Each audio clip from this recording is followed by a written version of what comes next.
In today's episode, I've got Darren Norris, at Norris Actual on Instagram, back for a discussion on masculinity. There's a lot of stuff going around. Andrew Tate's of the world. I don't want to turn it into just a knock against that sort of thing, but I want it to be a positive discussion on what we think masculinity is truly about. So, on that note, I was reading an email that I got from Arnold Schwarzenegger's email newsletter, and he went through some core qualities of a rugged and flexible masculinity. And it is strength, wisdom, emotional flexibility, humility, true confidence, and physicality. And I wanted to parse through those things with Darren because when I think of someone who's a truly good and positive masculine role model, I think of someone like Darren who has spent a large amount of his time of his life serving others and raising a family to do just that as well. So I hope you join me for the rest of this episode. I think it's a really needed conversation that we need to be having across the internet in general, honestly. So thank you, and let's get on.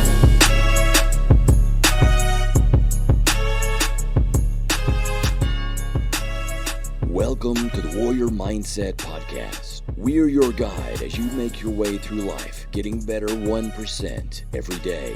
We believe that life is lived and true victory won through adversity. Nothing easy is ever worth it. We believe in the warrior ethos and support those that choose to walk that path.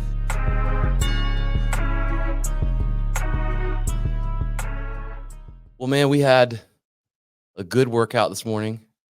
Had a pretty decent breakfast. Yeah. And now we're going to get after it some more. Thanks for coming back for part 2. Oh, yeah, man. It's always good to be here.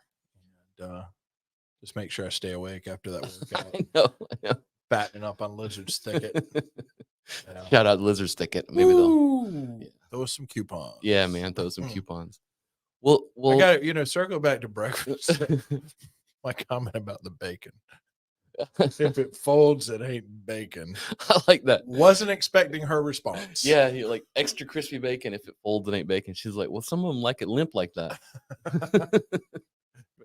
She didn't like it limp, she said. Like, damn. I'm like, okay, just the bacon, please, ma'am. Just the bacon. For real. Getting old school in the thicket there. I know, right? Well, dude, I wanted to talk about something, and I couldn't think of a better person to have come to the show here and talk about it. But I want to talk about masculinity. You could have thought of a lot of better people. They just weren't available. Nah, dude. I had Logan, your son, on last month. I think is when the episode ran. And I haven't met your other son yet.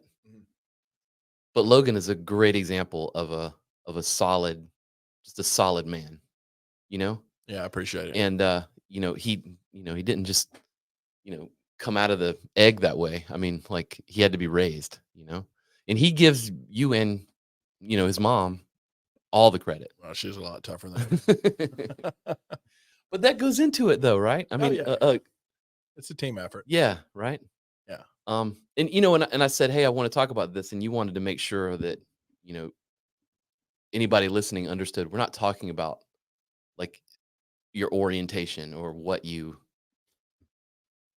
want everyone to recognize you as. That I don't care. That's not what we're talking about. Yeah. We're talking about the subject of masculinity. Yeah. It has nothing to do with a person's orientation or gender or anything.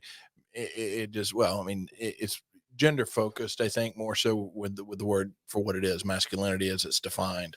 And that's kind of what we're talking about. But yeah, you're spot on. So yeah, it has nothing to do with that. It has to do with, these traits. And somebody I've started, it's funny, I'm with Arnold Schwarzenegger.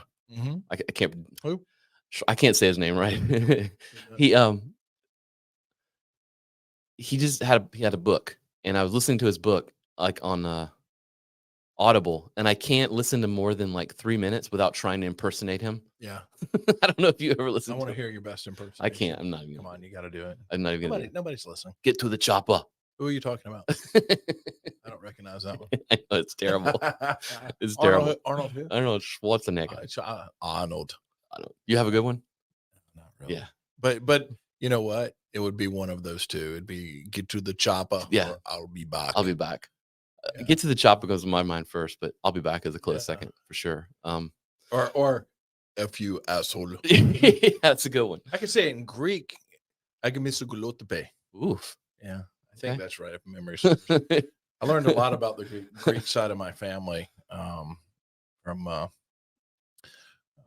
I won't say where, but let's just say I learned a lot about the Greek side of my family, the off the boat ones from years back. Oh boy. Oh yeah. Okay. Yeah, a bunch of bookies and monsters.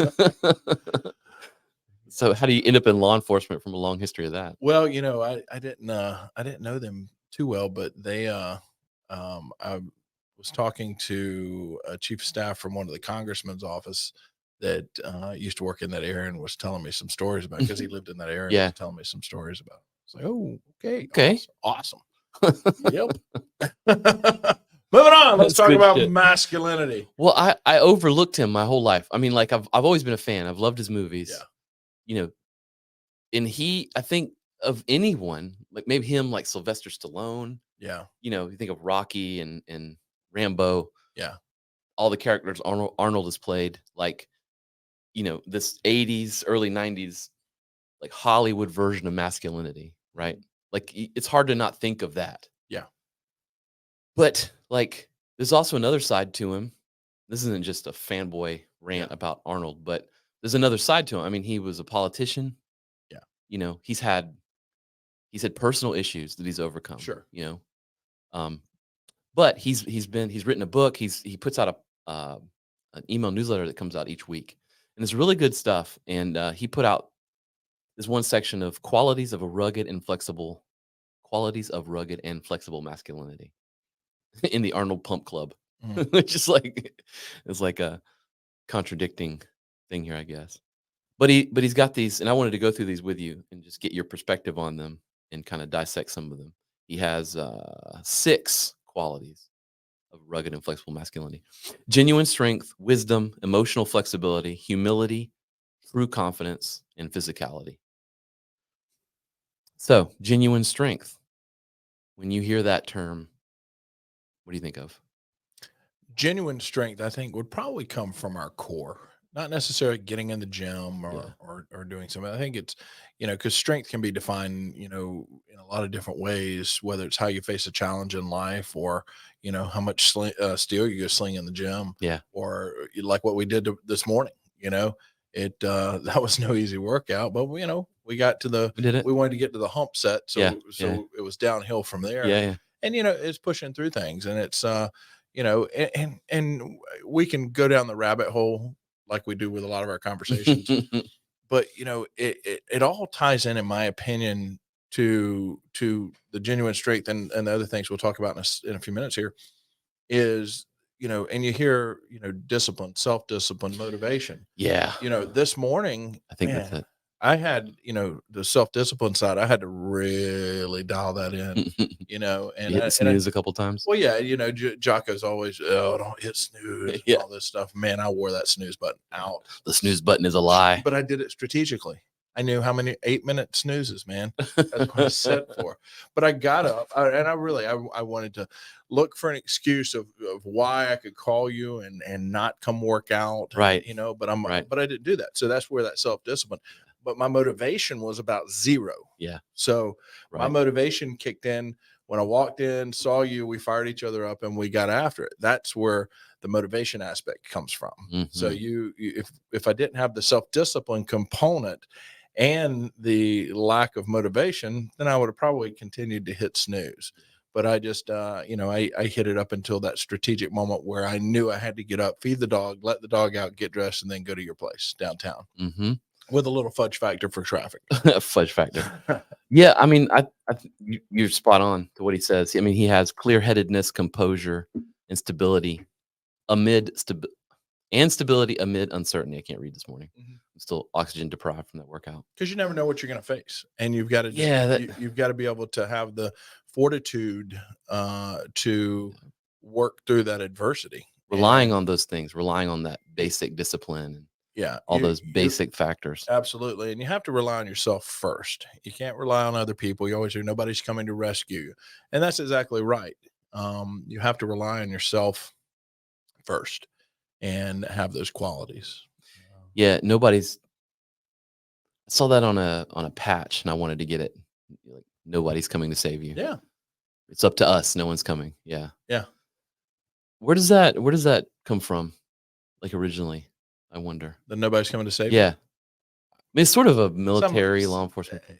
somebody probably posted it somewhere and it's just worked its way around because it's definitely from a social media thing. Because years back, that's something really I never heard. Doesn't mean it wasn't there. I Yeah. just never heard it until I remember. I mean, hell, I barely remember what we had for breakfast. but that seemed to be to me a few years ago. Yeah. Start hearing that. So who knows? Yeah, that's a good one. I tell myself that often. You have to, but that's something that I always like with my two sons. I always wanted to make sure they were capable in some basic things, like, and it seems basic, but like I know so many people that like they have kids that, 18, 20, and they've never changed a tire. Right.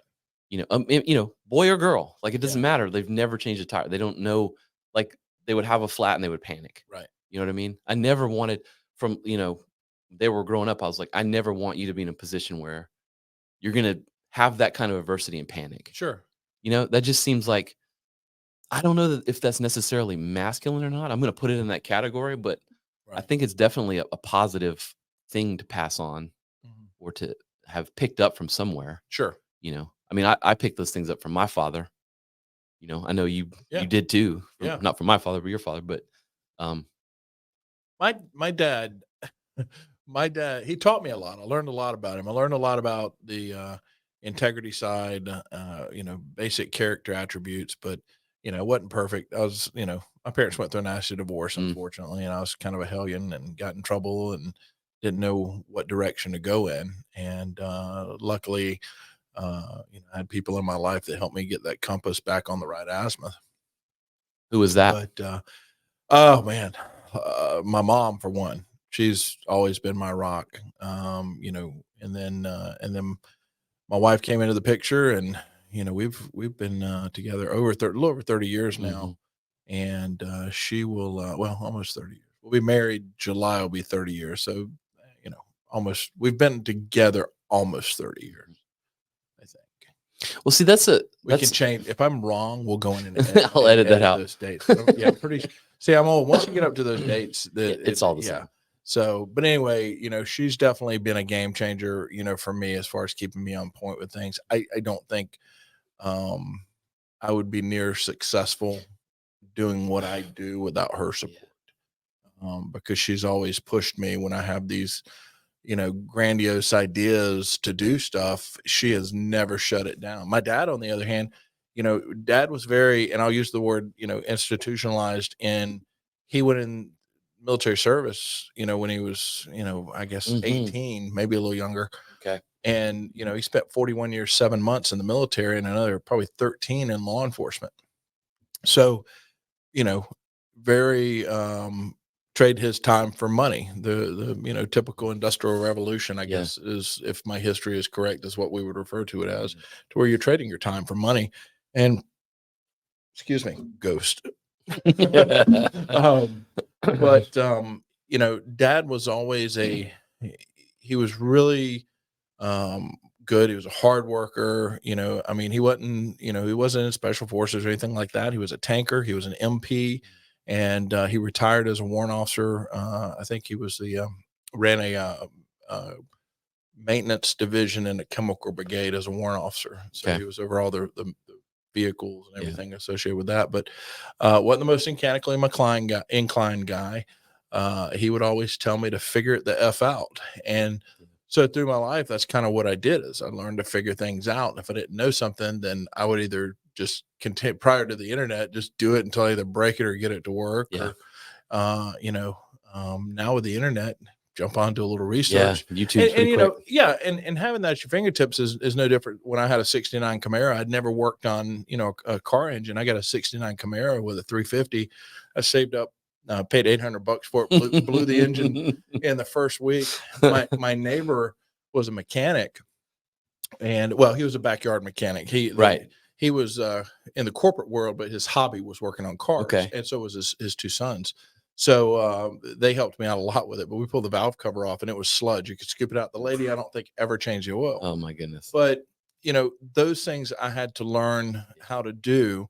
Yeah. And you know, Jane's book back then, because there was no internet. Right. And now it's just you do it on the internet. Yes. So it's just the information is at your fingertips versus a hard book. You just have to know where to look for it, not be lazy and Right. rely on someone else. It's easy to say, "Hey, can you come do this?" Right. It's like I got to put, you know, I got to redo the screen. I'm getting ready to build a dog door in, but I got to redo the screen on my back porch where a couple of birds have pecked away at it.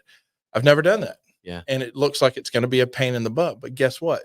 It is screen and rubber trim. Right. We can figure that It out. can't be that hard. Right. So. Right. But all right, I digress. Moving on. Confidence. Yeah. Well, there's a underlying theme going on here. We'll see if we touch on it some. The other one was wisdom, right? Allowing yourself to be open and shaped by experience. Mhm. Yeah, there's so much like I don't want to use the term toxic because I don't like that term toxic masculinity because I don't know that there's like toxic masculinity as much as there are like toxic people. You know, You know what I mean? I agree with that. I think Kind of like the Hulk serum. It's like if you're a good person, yeah. the Hulk's going to be a nice guy. But if you're a terrible person, this is going to like steroids. You know, Yeah. it's going to make you more of a terrible person. So you know, I work with a lot of celebrities, Mhm. and some of them are just, you know, tough as woodpecker lips. They really are, and really good, you know, self-reliant people. And Yeah. I can't really talk about clients, but I'll tell you, man. Yeah, we don't want to turn it into that. But I can say something nice about one of them. Okay. And it's Keanu. Yeah. When I first met that dude, Yeah. we're loading out. We're out in Los Angeles, and we're loading out in one of the studios to put everything to the truck. He just got his food delivered, put his food down, turned his hat around backwards, and started grabbing gear. They wasn't just taking it outside. We had to take it, push it through the parking lot all the way down to where the truck was. And Wow. and he gets after it. So from a Yeah. you know, everything you've heard about him is, you know, Legit. what a great person he is and stuff. It is true. He's a hard working fool. Man, that guy gets after it, whether it's his Wow. from what he does in the acting world, which everybody's seen.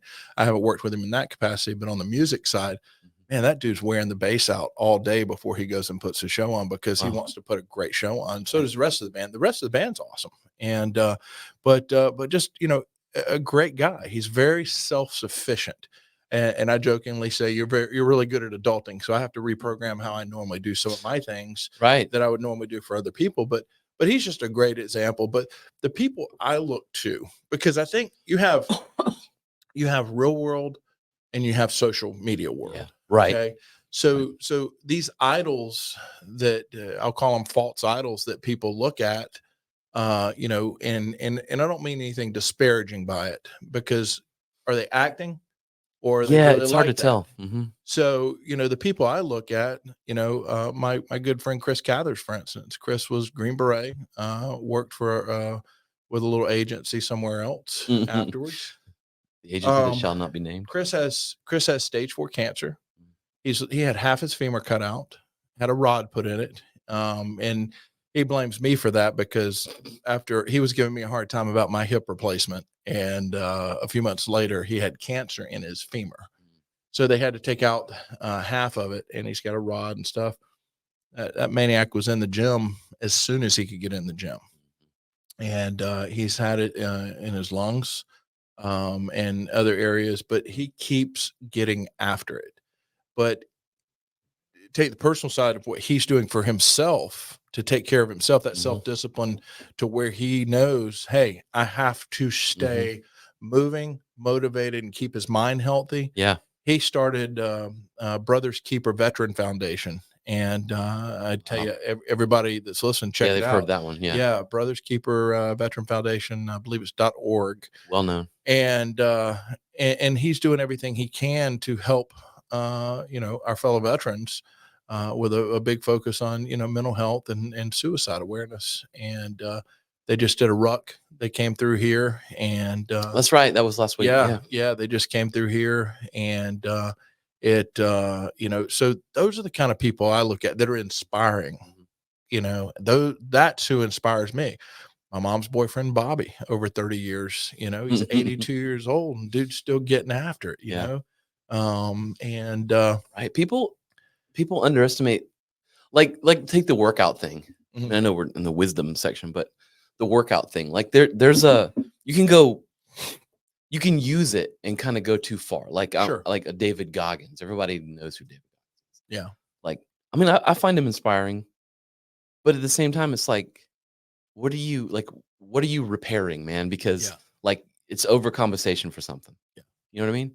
But then there's guys like you're describing that are probably getting after. I mean, I don't know. Goggins is crazy, but like they're still getting after it pretty hard.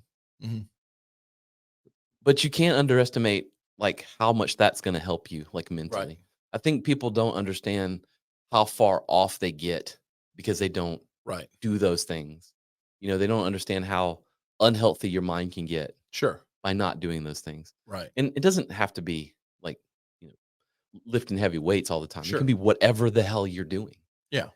But I mean, you've seen it. People just give up on stuff, and it's like, well, Right. Well, and wisdom, and I know we're on that topic. Wisdom's basically experience. That's all it is. yeah, We're Yep. older, so we're passing on our experiences, our lessons learned to our kids and to other people. That's all it is. That's why, Yeah. oh, he's a wise man. Yeah. Nah, that's just a nice way of saying, hey, dude, you're old. You've been through a lot of shit. But I was having it. My cousin works he's on the fire rescue Mhm. team at Darlington and does a lot of other races as well. And they have, I think he said it was like a 35-degree embankment on the high side, and they have rope teams that come down. And so he was telling me about that, showing me some pictures and stuff. And I asked him something simple. I said, hey, do you, because he's right-handed, I said, do you carry a prusik in your left cargo pocket? He's like, no. I said, well, what do you do if you get a piece of that big jacket you're wearing or something caught in your 8 plate? And because they're still using 8 plates, there's a lot of other new things, and I'm behind the curve because I haven't been on rope in so long. But Sure. they've got a lot of other things that people are using. But up there, they're still using 8 plates and just locking in. And when they have to do something, and he's like, why? I said, because you can take that prusik, get a longer piece, couple foot, and you tie it in above and wrap it into your rope. And basically, it'll have a loop and it'll put a bite on to where it'll lock in. And I said, all you do is put your foot up in it, step up, take your pressure off, clean up whatever you have going on, and then you're right back in business, But mistakes some people make, some people panic and they pull a knife out and start working around. I mean, there's a lot of horror stories that's happened, or they have to rely on somebody to come down on a rescue line to pick them off and transfer them over to their rig. So there's a lot of, but it's little stuff like that. I didn't make that up. Yeah. Somebody taught me that in a class years ago, Ripple Master class years ago, so it's experience, something that simple. And it's just a matter of passing those on. And ideally, I always talk about some of the best advice is from mistakes, those lessons learned. Dude, that's how you learn. I mean, right. But you're trying to, and especially in my career field, on the law enforcement side, is, you're trying to teach somebody not to make that same mistake because it could end up costing somebody their life. Yeah. And that's all it is. It's not that, we're super people as far as Superman types or any of that. It's just you gotta pass that experience on and take the time to do it and be humble about it. And I'm sure that's probably one of the things we'll talk about later is humility, but it is in there. Yeah. But yeah, being able to let yourself learn from experience too. Yeah. That definitely ties into humility. Yeah. So the next one, emotional flexibility, and I'll read it. Feeling your feelings and being able to name them, talk about them, and let them move through you instead of repressing or fusing with them. I feel like that is a masculine flex. Yeah. To be able to just be cool with your emotions. Are we going to talk about feelings now? Maybe. Yeah. I mean, it's. But I mean, like I think of my dad, and I've seen him at funerals, Mhm. not a tear. Yeah. You know, like, and I'm sure when his dad died, not a tear. Yeah. You know what I mean? But like when my dad passed, I was bawling my eyes out. Yeah. You know, and it's like, I'm not saying I Sure. just realized I just said I'm more masculine than my father. That's not true. But like, I think there's something there. I think there's something about being, you know, was the term? What is he calling this? Rugged and flexible masculinity. Like, Yeah. Yeah. the flexible part. Sure. I mean, if you cry, that's fine. Yeah. Whatever. Who cares? But Right. it's, put your ego in check. Exactly. And there's somebody out there that's going to watch this go, oh, a bunch of sissies. It's like, That's cool, man. yeah, whatever. We should have therapy for sure. Hell, I sit and watch some of these TV shows and start tearing up. I mean, whatever. Especially now as I get older, my kids are older, and it just goes faster, man. You start realizing, like, well, and I know we use our dads a lot because they were a big part of our lives. Yes. When my dad died at the VA, I stood right there and watched him take his last breath. Yeah. And my mom was there, her husband was there, which my dad and my mom's late husband Jack were really good friends. They became very close friends, which I'm glad, because that way I was able to get my mom and dad together, and because it was nasty for several years, but I didn't cry when he died, because my sister was there. I felt that I had to be there. You're there for them. They're steadfast to be there for them. I felt some of that too. Yeah. And hell, talking about it, it's like I almost want to let it flow a little bit here. Yeah. But because it's not easy. It's like it was yesterday. You get it. You have times you want to pick your phone up and call your pops and tell them, hey, you wouldn't believe what just happened today. At least once a day. Yeah. And so I went outside around the VA hospital here in Columbia, and there was like a little alcove in the building. I sat down in the grass there and just let it go. So after that, I was so busy. My sister and I pretty much did most of the legwork. My mom helped, but Beth and I, we felt it our responsibility as the kids to get most the logistics for the funeral done. So didn't have any emotional issues. All business. As far as it became a transaction. When I stood up, and that's doing all the pictures, video stuff. When I stood up to do his eulogy and I looked out and saw everybody sitting there, you were able to do his eulogy? There was no way I could. It made it real in that moment, and it fell on me like a ton of bricks. Yeah. And it took me a few minutes to get my composure. I was able to do it. But I had to transition over into kind of a humorous, to tell some funny stories about him to lighten me up in that moment. So, and that's how, just my dark sense of humor half the time gets me through a lot of things. But humor, humor, it does. Good for you. It is. But I wasn't ashamed to stand up in front of. I had a lot of my colleagues and stuff in there as well. I wasn't ashamed as my dad died. Yeah, he's laying right there. Yeah, screw you guys. Yeah, and everybody gets that. Anybody that doesn't, they're they're opposed. They shouldn't be in your corner. Yeah, and so, but talking about the where we're at right now as far as the masculine, who's not, who cares? I know. What it boils down to is we're talking about with this podcast, what tangible things can we give to someone? We're regular, you and I are regular guys. Mm-hmm. What tangible things can we give information for people to walk away with, to where they can implement it in their lives and make it better? That's right. And it's these simple things. It's nothing grandiose, because half the people, if not probably a high percentage more on the internet, that's show business. When you start doing it, it's show business. We could take a 30-second reel, go do some exercises, make it look like we're crushing it. We look like Goggins. I just ran a marathon. Yeah, and so, but he's excuse me, Ghost. oh, but and not taking any away. You mentioned him a few times. Not taking anything away from the guy. He's definitely a real deal runner for and sure, stuff. for sure. But Was he like a SEAL, a Ranger? yeah, What's the one? Pararescue. Pararescue. And Wait, no, not pararescue. Combat controller. Combat control. I mean, holy shit. Yeah, I mean, say what you want about him. Dude made it through the stuff. That's just his style of how he's communicating it across. And everybody has their own way because that sells. That sells. It is very, very and Instagram worthy. Yes. Look at Jocko. Yes. It sells. Yeah, the little sound bites are very good. Yeah, absolutely. You build the brand.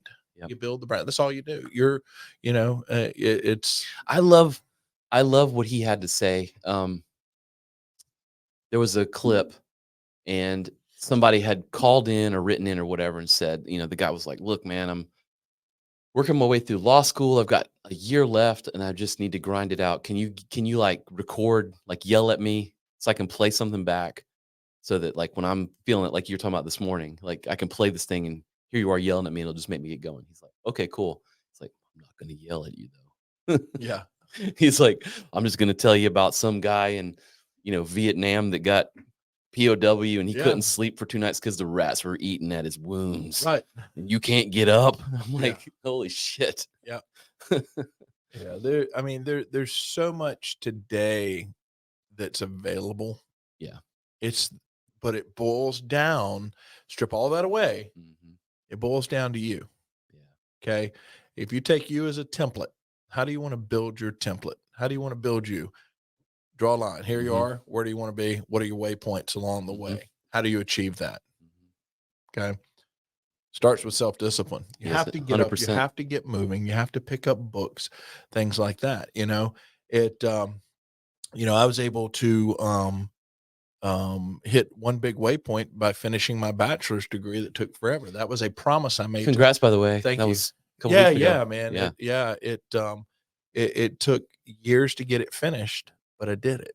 And I promised my dad, when my dad got his, he made me promise to get mine. So now I must be a teetotal idiot because I start graduate school January 15th. Hey, well, you are a glutton for punishment. Oh, I know. But it's just a matter of putting the work in. And I don't mind hard work because I like the results at the end of it. I like to yield, that bounty at the end of it. And it's not always a financial gain. Sometimes it's just how it makes me feel. For sure. It's just like working out. What do we get out of working out?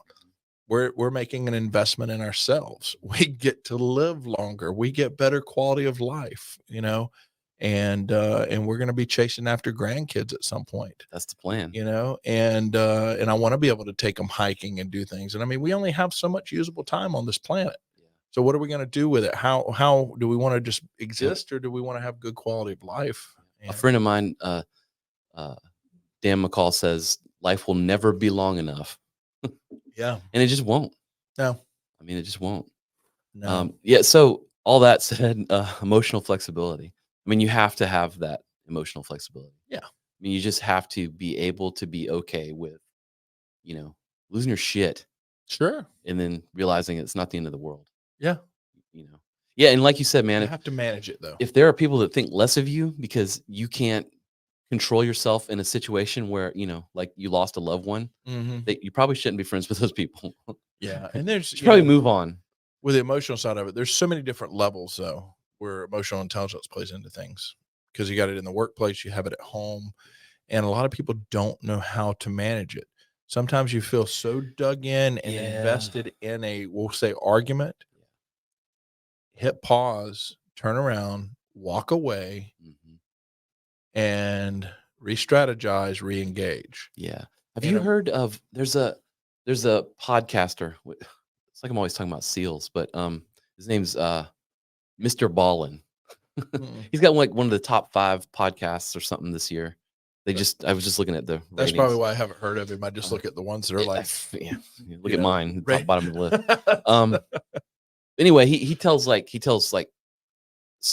not scary stories. He tells stories like people getting lost in the woods and never Yeah. being found, or other spooky things like that. But he's a SEAL that retired. Now he's doing something different. But he said that I just saw him on a podcast, and it was interesting because it was him and this two younger guys. Like I think they were like early 20s, and asking this guy these questions. And they're asking about relationship advice. And he said that his wife's name is Amanda. And he said he has his number one rule is always be good to Amanda. Mhm. You know, and he's like, so anytime we're like fighting or like like maybe things think you should be fighting or whatever, he just has that. He says, always be good to Amanda. Yeah. Like it's not worth it. Like No. these petty things that we argued when we were younger. Yeah. I mean, you said you've been 30 years or almost 30 years. I've been married for 25 years. Like it just some of that shit just doesn't matter. Yeah. But It doesn't matter. when it boils down to it, It's like not important. yeah. I mean, I'm not afraid of my wife at all. I know, me either. The door's locked, right? Yeah, I run things around my house. Yeah. I run the dishwasher, vacuum cleaner, Yeah. washing machine. I run all that stuff. Yep. Yeah, but you're right. It's not worth it. And I'm man, I can't tell you how blessed, fortunate, thankful, all those key vernaculars that are associated with the fact that I do not have a crazy woman living in my house. Right.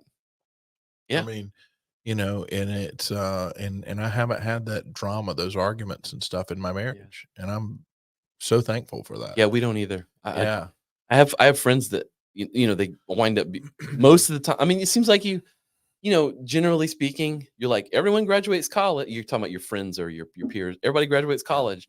Everybody gets married, and you go like that part of your life, 4 or 5 years where everyone's getting married, and then it's like 4 or 5 years everyone's having kids, and then it's like 4 or 5 years everyone's getting divorced. Yeah. It's like this. It's like a template. It's like a template roller coaster that most of your friends are going to fall into. Yeah. Most of our friends are divorced. Yeah, mine are too. And remarried and divorced and remarried. Or in some cases, yeah. Like it's like what the hell? Like there's a lot of stuff there, I think, that emotional intelligence goes into. I think you have to be aware enough of whenever you're getting out of control. Yeah. Like you said, like you holding on to that. I gotta be right. Absolutely. It's like, but they're on your team. Like that's your teammate. Yeah. Like it's not that you're right over them. It's like you both kind of need to be right. Right. Yeah. And if one of you's wrong, you're both wrong. Yep. I mean, we kind of have so much commonality when we met, because, touching back growing up, I never wanted for anything in my childhood. Always was provided for. Always had same here. Always had a nice house and stuff, but I wasn't given anything. My sister wasn't given anything. For sure. My sister worked full time and put her way through college, living down in Miami, and she paid her way all the way through. And I've done the same thing. It took me a lot longer in that aspect, but I went, into the workforce, military, and then, later into law enforcement. But it, so, and my wife basically, from that same arena. So we've kind of grown together in that aspect, and so we both get it. And so, I've got some friends that you can tell like one kind of had that background where they maybe they didn't have I can think of one, like he didn't have a dad, so he really worked hard for everything, but his wife was kind of like given everything. Yeah. So there's a big discrepancy on like the way they see the world, and there's a lot of that. I don't know what the answer is. I mean, and really, and a lot of but times, I do think it comes down to emotional intelligence. Sure, it does. And the answer is different for everyone. Yeah, because we're not all the same. And exactly. And you have X factors built into it, and I think a lot of those X factors will come from emotion, because I think they do. Yeah, because I've especially working in law enforcement. Oh man, I have seen one extreme to another from being in and out of households, and it's mostly domestics. Domestics, are some of the nastiest calls we go on, and and you see it from one end of the spectrum to the other. And I had one lady, and I'm not joking when I tell you this. The lady was her husband had just beat, and he wasn't there. He beat the crap out of her, dude. She pulled her teeth out of her pocket. Oh. The ones she had left, and she had and been pretty heavy, I think, at one point Mm-hmm. on meth and lost a lot of them. But she pulled her teeth out of her pocket like it was nothing. And she had been in that environment for so long, and that just was Right. the norm for her. She didn't even want to press charges. And I was like, well, ma'am, I said, you don't have a choice here. I said, Yeah, because we're doing this for you. yeah, I said, because of the visible injury and stuff back then. But it's just it's crazy. But she was as calm as could be, and then see total polar opposite with other calls to Yeah. where it's still active when we get there, and there's nothing at the moment that will calm them down.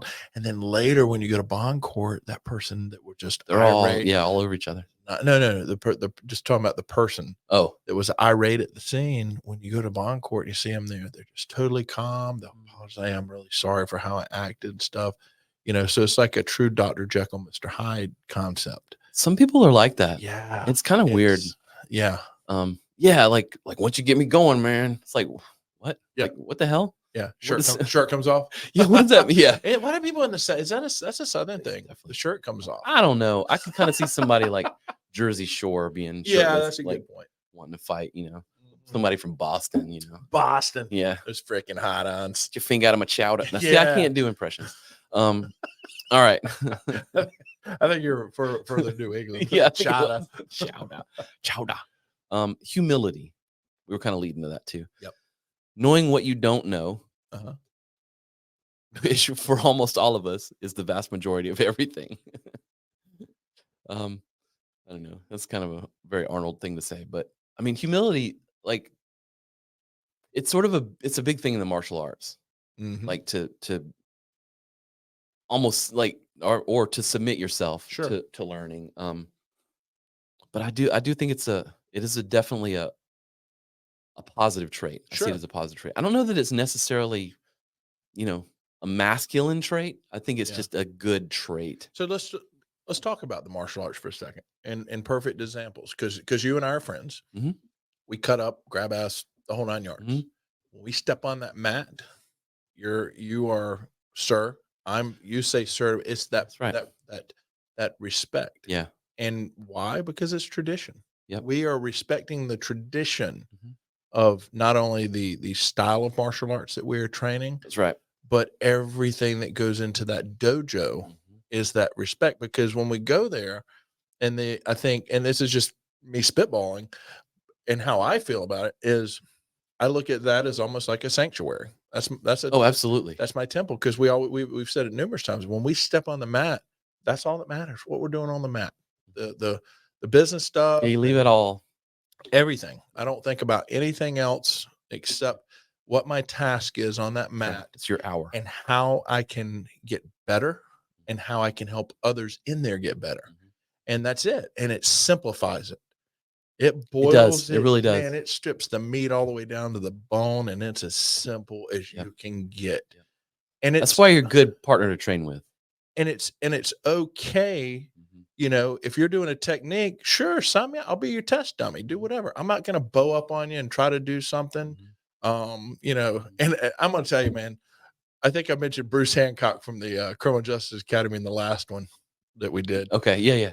Dude, I love watching over the years back, when people would just try to bow up, and when he is professionally demonstrating a technique. So Right. So It's like 50 to 60 people that are in there can learn something. You get a knucklehead that wants to try it.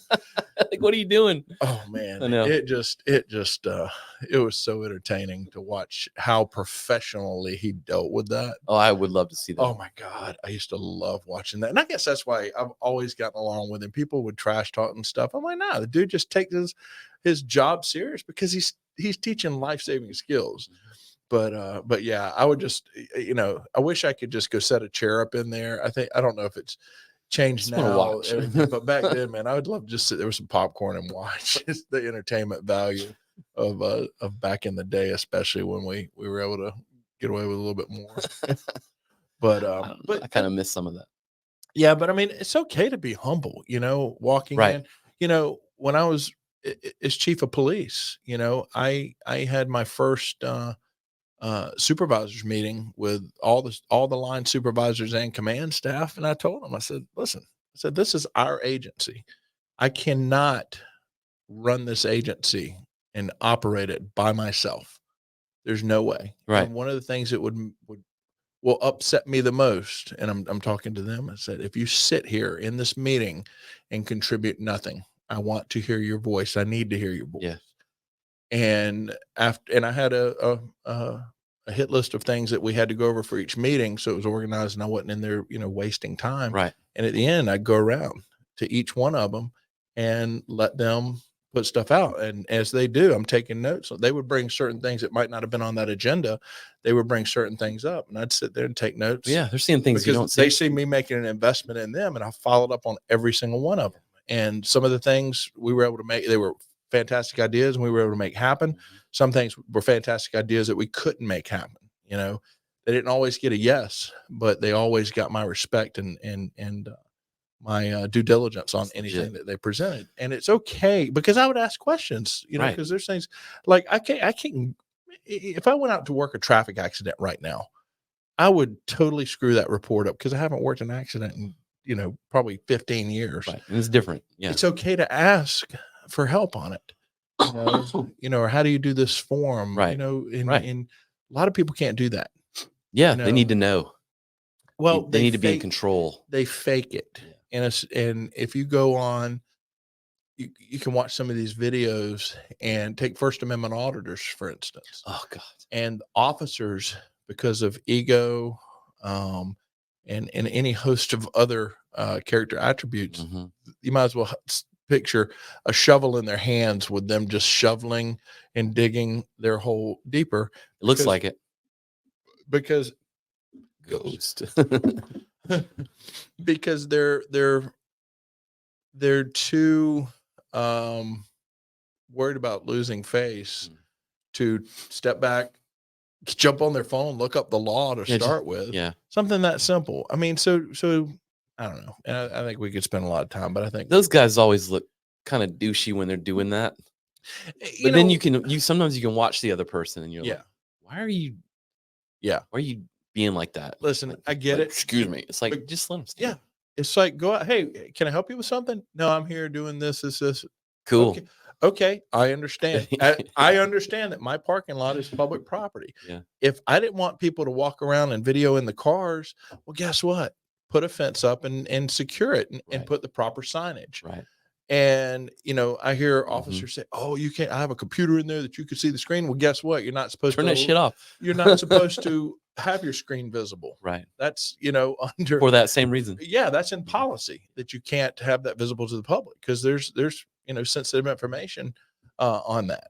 So yeah, I don't get it. Why flex over something like that? Both sides of that stupid. It can get insane.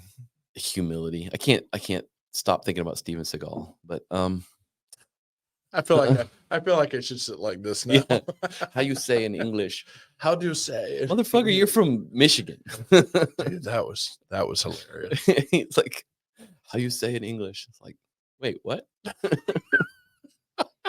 You speak English. Yeah. It's kind of like King of the Hill. Bobby, you made a C in English. You speak English. You speak English. I don't know, Dad. But yeah, humility. Like, I was just I did an episode with someone he's like the head coach. He owns the team as the head coach. Yeah. And we were talking about this and how, like, he was just so surprised that, like, his team, like, because these were like he's been working with like CrossFitter, like high level CrossFitters, like world class, kind of like me, just like us, just like our workout this morning. One of his guys, is in the games and all this kind of stuff, and he was just like, the level at which they will listen, like, no matter what I say, they will just take it and execute it. Yeah. And it's like that's being a professional. Sure. You know what I mean? Like, having that humility. And what is it?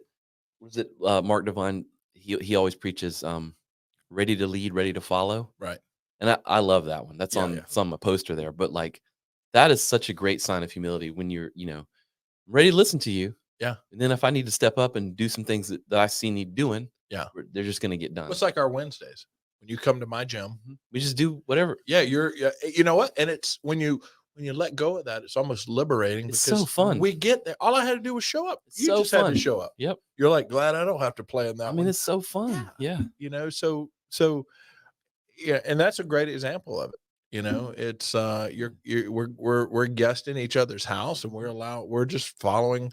You know, it's kind of like, you know, Thanksgiving dinner. If you go get an invite to someone's house, and then Yeah, you're not going to critique the stuffing. Exactly. Like, get the hell out of here. Yeah, you'll take a smaller portion and you'll choke it down, and and then tell them how wonderful it was, That's and right. you'll move on. Right. You know? So Such a yeah. I mean, come on. One of the other things that Dan was talking about was and you were kind of touching on this, was show me, don't tell me. Yeah. I actually think that is a product of humility, Mhm. because even me, like, I feel the pull too. 9 times out of 10, I can't resist the urge to tell you about something cool I'm gonna do. Yeah. You know, like, but why didn't you just do it? Mhm. You know what I mean? I think that's good relationship advice too. I mean, I Yeah. need to follow that a lot more. Yeah. Yeah. Quit talking about the shit you're gonna do and just come home early and do it. Yeah. You know what I mean? Like, I heard the other day too. that's a hard one. Yeah, something. Never talk to anyone that's not qualified to listen Hmm. for what you're doing. So Okay. if you're doing something on the business side, and you go and you're talking to someone that's not qualified to listen to at that level of what you're wanting to do, Why are you talking to him? yeah, you know. So same concept. You know, be a That makes sense. a doer. Mhm. Yeah, I like that. I like that thinking about things that way. Just show them, don't tell them. And even the humility to, like, not tell them after you've done it. Right. I mean, like, he's done. Everybody can enjoy it. You Mhm. really need that credit.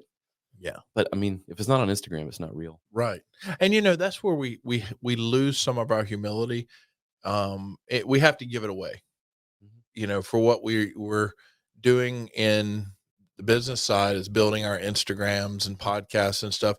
You have to give up some of that You do. to a point. Yeah. You know, but there's a tactful way to do it, and there's non-tactful. Yeah. You know, and chances are, if we took that non-tactful and went over the top, we would probably grow faster. Probably. You know, but it's what it is. Who's gonna carry the boat, son? That's right. I keep picking on him. I'm a fan.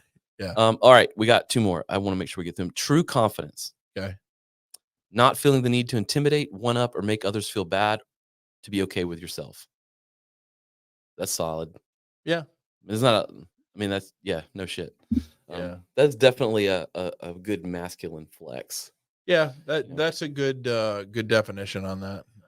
That's one of the, like, with this, it doesn't seem like it today because I'm picking on, old Goggins here, but, like, I want to make sure that this thing is positive in nature, Right. and I feel like you look at, the internet, Mhm. lots of, what do you call them? Like red pill podcasts, and Sure. like Andrew Tate's and these overly, masculine directed things. Right.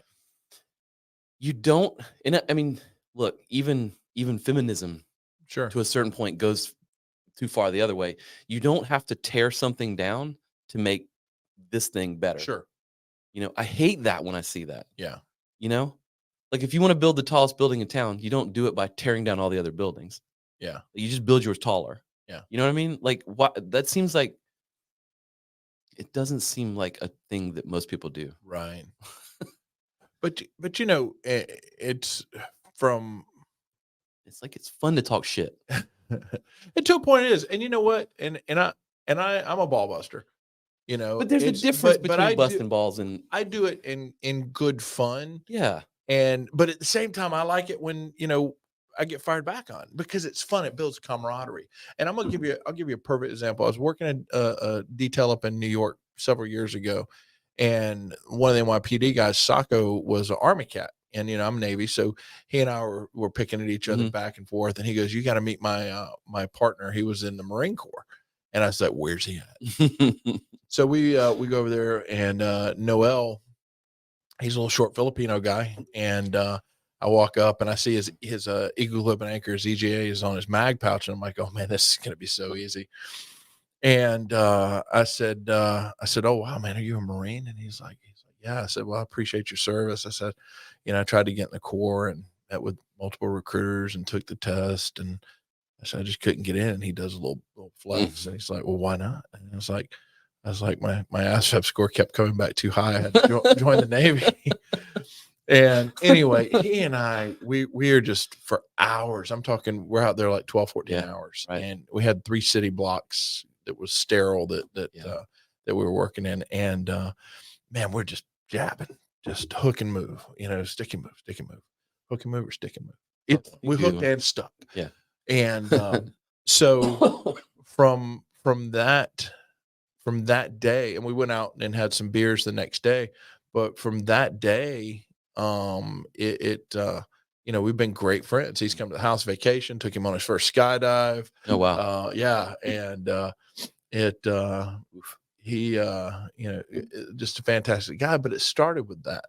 But see, I was going to say, yes, but I feel like you would not do that unless you genuinely cared about that person. Oh, absolutely. Absolutely. If I'm not picking or yeah, it's not like you're not doing it to make yourself bigger and better than the other person. Yeah. You're doing it because you want to connect and you want to care. You care about that person. There's a very big difference. Yeah. And at the same time, it's coming from a place of confidence. I hammer myself harder than anybody. Right. And I'm okay with that. It's not that I've got, issues with that, and it's, being humble. It's like right now I'm 55 years old and I feel like I'm fat, so how do we fix that? Is it just by, wishing the weight away? No, you go do it's the work. by us getting after it. It's the nutrition. Yep. Which, my neighbor, she's a registered dietitian. Kind of lucky with that. Yeah. And she's former IFBB pro, so she's taken her time to work with me. And so out of respect for her, I'm not going to go and waste her time. Exactly. Because then what am I doing? One, I'm being disrespectful to her and I'm cheating myself by not doing You're just that. pissing on all that help that she's giving you. And, and it's, it's no secret that as we get older, we've got to watch not necessarily the weight. We have to watch the weight because the weight drives our numbers up. So I've got a few numbers that are high. I need to get down. And the only way to do that is through fitness, nutrition, and sleep. That's it. That's the combination. That's the magic 3. There's your hack. And so, but which is number 6, by the way, physicality, which was get out of the way. It was the last one. But between the information that she's downloading to me and her husband, who's department chair of exercise science for the university, that's a fantastic couple. They, in my opinion, they would fall into that salt of the earth category. Gotcha. And their dog, she's awesome. They got a great dog. She's awesome. But it's the fact that everything we've just talked about, that's the type of stuff they share. If they took all that information and knowledge they had, they would, the world would be a lesser place, because the research they're doing, the knowledge they're sharing is just, it's fantastic. And it helps people. It's helping me, just from the accountability aspect of tracking my nutrition and stuff. Physicality, read the definition. Connecting to your body and being grateful for what it can do. Maintaining your health so that you can show up, protect, and care for those around you for a very long time. Pretty self-explanatory. Pretty damn solid. Yeah. Pretty solid. And when you think about a man like Arnold Schwarzenegger saying that, it's a human being that's used his body to, forge his career. Sure. And he's, Mr. Atlas for world, whatever the hell it was. Olympia. Thank you. Yeah. For, whatever. He's the man. He had the record. Conan the Barbarian. Who beat him? Was it Dorian Yates? No, it was Lee Haney, I think, beat his record for the most. Oh, was it the most in a row? Mr. Olympia. Yeah, it was Arnold. It was Arnold. And I want to say, and I'm going off of memory, folks, so if I'm wrong, I apologize. But I want to say it was Lee Haney and then maybe Dorian Yates. I know Dorian Yates was there for a while. Yeah. I can't remember. I haven't followed. I used to really follow back in the day. Yeah. And but yeah, you gotta, if you don't have your body to where you, and because again, that ties into your physical performance, ties in everything, cognitive process, there's so many people, like when they'll come in the gym and it'll be a guy, middle age, overweight. I mean, not like obese, but clearly not in good shape. Sure. Like dad bod plus. Yeah. You know what I mean? And they'll make a joke. I don't have a 6-pack. I got a keg. Right. They'll make that. Yeah, I'm sure you've heard that joke. Oh, too. yeah, I've used it. And but at first I was always like, ha ha ha. But now I realize it's actually that they're missing this trait. Like they don't have it, and it's seeping into everything else. It's killing their confidence. Yeah. It drives their humility down to where Sure. they've got to try to overcompensate in other areas. Right. They're probably the one, honking at you to go as soon as you're at the damn red light. Um, but it took me a while to learn that. But that's what that is. Sure. You're just masking it. Yeah. You know what I mean? Because you're not doing those things that you're talking about. Yeah. You've got to connect to your body. You've got to take care of yourself. You're absolutely right. And you want to be there for everybody else. You got to take care of yourself. Yeah. We all wear masks. For sure. We all have masks. We all have issues daily that we deal with. It's just like when we work out, we got stuff that hurts. Well, we just work around it, but you can't say, oh, well, I'm not going to work out today, because this hurts or that hurts. You work around it and you still get after it, and and a lot of times it's just once you start moving through it, like today, my knee and back were screaming at me. Yeah. But I went a little slower, and then as we started going on, it got easier because I started warming up and so forth. But yeah, I'm not afraid to say, man, I've been in great shape, I've been in not great shape, and there's times even in my own private gym at the training center, there's times where I feel a lack of confidence with certain things that I'm doing because I don't feel I'm where I need to be, physical fitness wise. And it's weird how that creeps in, but you beat it down. When that starts creeping in, you've got to beat it down. You break contact with it and you go do something in there and get rid of it, because if not, it will grow. It will. I mean, it will spread like a wildfire. So you've got to, realize it and then get after it and get rid of it as best you can. You do. But sure, it's, and it's okay. Everybody's got, those issues, we'll call them. Those let's say challenges. For sure. Challenges is a better word to use, and it's just a matter of how you address it. But I think, again, it boils down to the self-discipline aspect of knowing who you are, knowing what your goals are, and having a plan on how to get there and achieve those goals. Right. I dig that. So you got to have those waypoints. And, from the masculinity side of it, this is masculinity, femininity, femininity. I have to say that slower. Yeah. That's a tough word. Yeah. I'm pretty proud. I have a college degree, so I can say that word. But those are culturally influenced. Those characteristics and traits or attributes, whatever you want to call them, those start at that young age and can be culturally influenced, sometimes biologically influenced. I mean, there's a lot of different ways. I'm not an expert in the area by any means, but I think it ties into who do you have in your life and what are you learning? At those, if you don't have those positive people in your life, for sure, that can inspire you and not tell you, oh, well, that's dumb, you shouldn't do that. My dad used to always say, because he was, why are you doing that? I said, well, look good on the resume, was my running joke. You need to just focus on working. Yeah. Okay. Well, I enjoy working. I'm not afraid of work, but I like to try to do more, and I like to do things I want to do, and still chase the dreams. I don't let anybody shut my dream. I could care less what anybody has to say about, what input anyone has on what I want to do in life. If there's something that gets in my crosshairs, a goal that I want to achieve, well, guess what? There's not many people that tell me otherwise. Yeah. Yeah. I'm going to plan it and I'm going to execute it. And there's nothing that anybody's going to be able to do about it, to stop me from achieving my goal, because it's what I want to do. Yep. So once I hit that, then I'll find something else and I'll move on. And, but if I don't have my confidence, that wisdom or experience, if I'm not physical enough to where because I have to travel a lot. So that's physically demanding with what I do. I mean, even if you're sitting at a desk, you have to sure, be able to sit there. Right.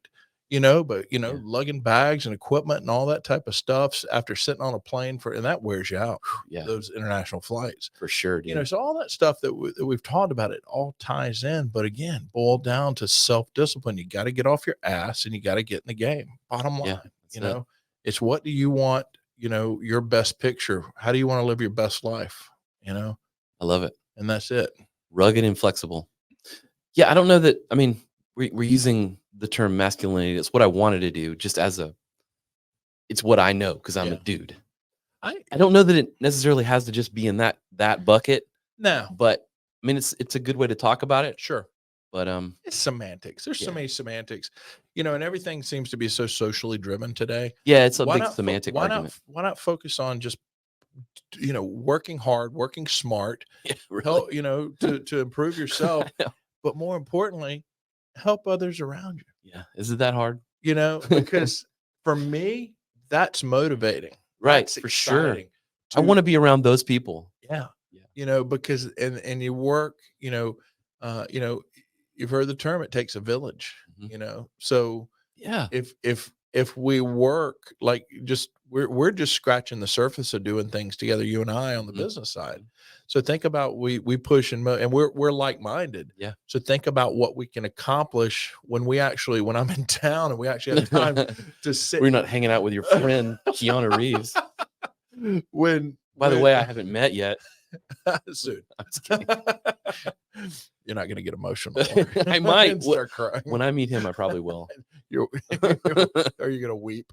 Probably. But yeah, and I like I say, I usually. He's a great example. He is of a good, positive, masculine role model, in my opinion. He's a good. He really is. Yeah, he's a good dude. He's very humble, and that's. I'm not giving anything away that's a secret or talking about clients. Go look on the internet. Yeah, look on the internet. But I can validate that he's a wonderful human being, and you know what? I've been fortunate. All my clients that I've worked with in that realm have been fantastic. That's awesome. Yeah, I really have been blessed in that aspect of it, and that'd be no fun to work with somebody. Yeah, but but I'm also not the guy that's gonna come in and put my arm around you, taking pictures and all that. Right. I got one client that I've had almost 18 years. I might have 5 or 6 photos of he and I doing something, but they're organic photos. Right. Like we're sitting around smoking cigars and somebody takes a picture that's with us, and it's okay. Yeah. But it's not this starstruck. We're two dudes. It's just like this morning, you and I took a picture together. Yeah. Right. Same concept. Yep. And they're regular people. That's their job. And it's just like if we roll up to a hotel, I tell the professionals, hey, I tell anybody, hey, off limits. This is home. We're off work. Yeah. And people have to be respectful of that. Right. But yeah. But yeah, I don't think it needs to go in the one masculinity bucket. It doesn't have to. I think more titling it, positive character attributes or something like that, might be, but again, it's all semantics. It's just, you got to get after it. It is, man. That's it. I love it. Thank you. Yeah, brother, it was a great conversation again. Yeah. It's good morning. Always fun. Yeah. We'll have to do it again. Do something from the road remotely. That'd be fun. And cause as it looks right now, I'm going to be out probably the rest of the year. You'll be having fun for a little bit. Yeah. It's just, a lot of running the road and building those frequent flyer miles. All right, man. Well, thank you. Awesome. Yeah. Looking forward to the next one. Yes, sir. All right, brother.